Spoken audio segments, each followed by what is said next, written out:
नमस्कार दोस्तों, हाँ। मेरा नाम है नीलेश मिश्रा और ये है गांव कनेक्शन, हाँ।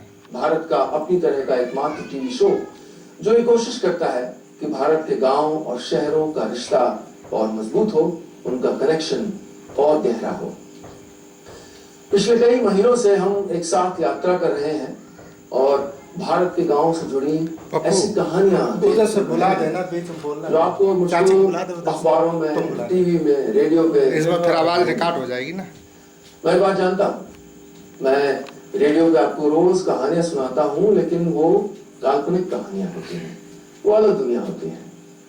ये कहानियां सच्ची कहानियां हैं, आपके और मेरे गांव से जुड़ी कहानियां हैं, हमारे परिवेश से जुड़ी कहानियां हैं, हमारी जड़ों से जुड़ी कहानियां। ये वो कहानियां हैं जो हमको बहुत कुछ सिखा जाती हैं। शहरों में भी न जाने कितने लोग हमारा शो देखते हैं और निरंतर हमको कहते हैं कि अरे भारत के गांव में इतना कुछ हो रहा है, उनको तो पता ही नहीं था।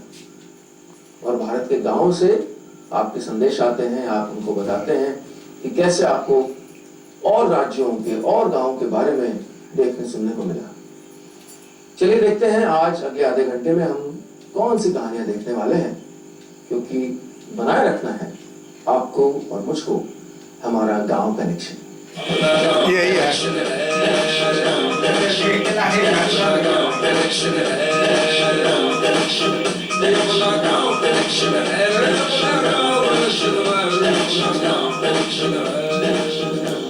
दोस्तों, आज की पहली कहानी एक गांव से नहीं, शहर से है, लेकिन गांव से जुड़ी हुई है।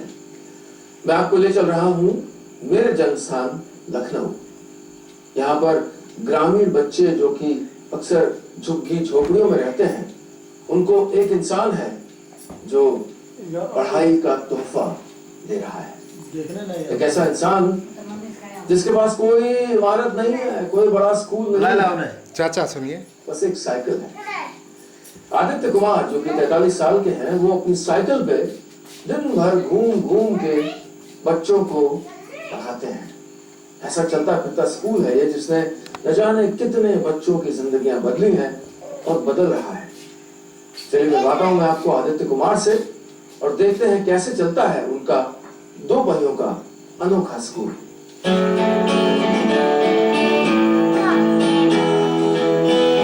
उत्तर प्रदेश की राजधानी और नवाबों के शहर लखनऊ की चमचमाती सड़क पर दौड़ती ये साइकिल शहर की किसी झुग्गी झोपड़ी में जाकर ठहर जाती है और इसके रुकते ही शुरू हो जाता है एक स्कूल।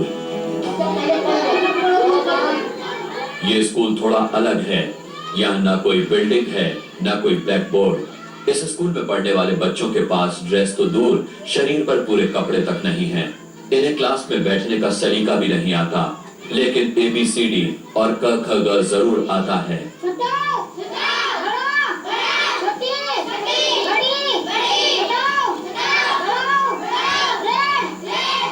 ये सब कुछ मुमकिन हुआ है आदित्य कुमार के प्रयास से। चलिए आपको मिलवाते हैं 43 साल के आदित्य कुमार से। आदित्य ही वो शख्स हैं जिन्होंने झुग्गी झोपड़ी में रहने वाले बच्चों को ककहरा सिखाया है।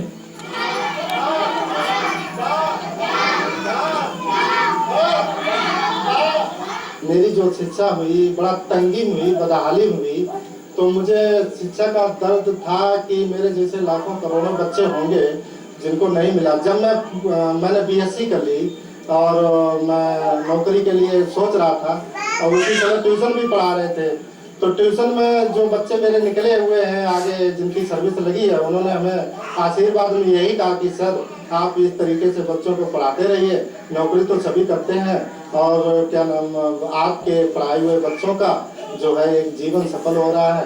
तो मैं पढ़ा रहा हूँ, मैं इस दर्द को समझ रहा हूँ। आदित्य कुमार पिछले 20 सालों से यूं ही लखनऊ की आधा दर्जन से ज्यादा मलिन बस्तियों में रहने वाले बच्चों में शिक्षा की अलख जगा रहे हैं। आदित्य के दिन की शुरुआत सुबह 8 बजे ऐसे ही किसी झुग्गी से होती है और शाम भी किसी मलिन बस्ती में ही ढल जाती है। आदित्य के पास अपना घर नहीं है, इसीलिए पढ़ाते पढ़ाते जिस झुग्गी में सूरज डूब जाता है, रात वही गुजार लेते हैं। BSc पास आदित्य ने इन बच्चों को पढ़ाने का फैसला क्यों किया, ये पूछने पर जो जवाब मिलता है वो आप भी सुनिए। दूर दूर तक यहाँ सरकारी स्कूल नहीं है, बच्चे जा नहीं पा रहे हैं। मैं उन बच्चों को पढ़ाता हूँ और अधिकांश हमारी नज़र रहती है कि बच्चे स्कूल जाएं किसी भी तरीके से। तो ये बच्चे स्कूल नहीं जा पाते, इनके डर है कि हम स्लम में रहते हैं, हमारे कोई है नहीं तो हम पढ़ नहीं पाएंगे।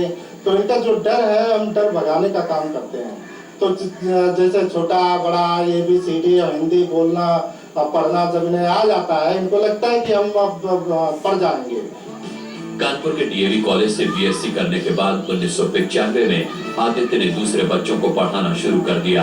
आदित्य आज भी अपना गुजारा करने के लिए मौका निकालकर बड़े-बड़े स्कूल के बच्चों को ट्यूशन पढ़ाते हैं।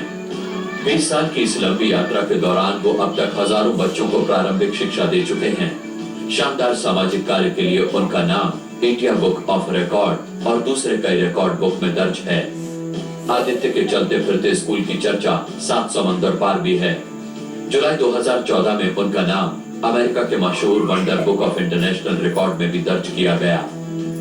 आदित्य शुरू में अकेले चले थे, लेकिन अब उनका कारवां बढ़ चला है। कई लोग उनके साथ आकर बच्चों को पढ़ाने में मदद कर रहे हैं। आदित्य का कहना है कि झुग्गियों में रहने वाले अधिकांश लोग ग्रामीण इलाकों से हैं।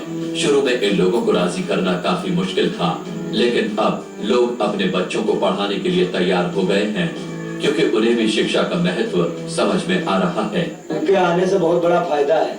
सब बच्चे बिल्कुल पढ़ने लगे हैं, सब एक हो गए, एकता हो गए। आदित्य की मुहिम रंग ला रही है। बच्चों को भी उनके आने का इंतजार रहता है। ज्यादा से ज्यादा बच्चों को अपने स्कूल तक लाने के लिए वो कभी टॉफी बांटते हैं तो कभी फल। ये हमारे बहुत से न्यूज़पेपर में जब निकला तो हमारे मित्र बन गए, बहुत से लोग सहयोगी बन गए। और पहले मैं ट्यूशन पढ़ाता था, इंग्लिश स्पीकिंग का ट्यूशन पढ़ाते थे, उसी से मैं ये क्या नाम फ्री शिक्षा भी बच्चों को दे रहे थे, क्योंकि हमें कापी किताबें पेन पेंसिल बहुत सी चीज़ें देनी पड़ती हैं, टॉफी भी बांटनी पड़ती है। अगर टॉफी हम नहीं बांटे तो बच्चों में हम अपनापन जो एक रिश्ता है वो हम नहीं बना पाएंगे। तो हम अपना रिश्ता एक मेंटेन रखते हैं। जैसे हम आए तो हमें फिर भटकना ना पड़े कि मेरे पास बच्चे नहीं, बच्चे दौड़ करके आते हैं तो हमें फिर बुलाना नहीं पड़ता है। तो इसलिए हमें बच्चों से एक रिलेशनशिप भी, रिश्ता भी हमें कायम रखना है। आदित्य का बस एक ही सपना है, कोई बच्चा अनपढ़ न रहे। पोलियो की तरह उत्तर प्रदेश से निरक्षरता भी हमेशा के लिए मिट जाए। आर्थिक और सामाजिक रूप से पिछड़े झुग्गी झोपड़ी वाले बच्चों में शिक्षा की अलख जगाने वाले आदित्य कुमार को गांव कनेक्शन का सलाम। गांव कनेक्शन के लिए कैमरामैन अजय राजपूत के साथ अरविंद शुक्ला की रिपोर्ट।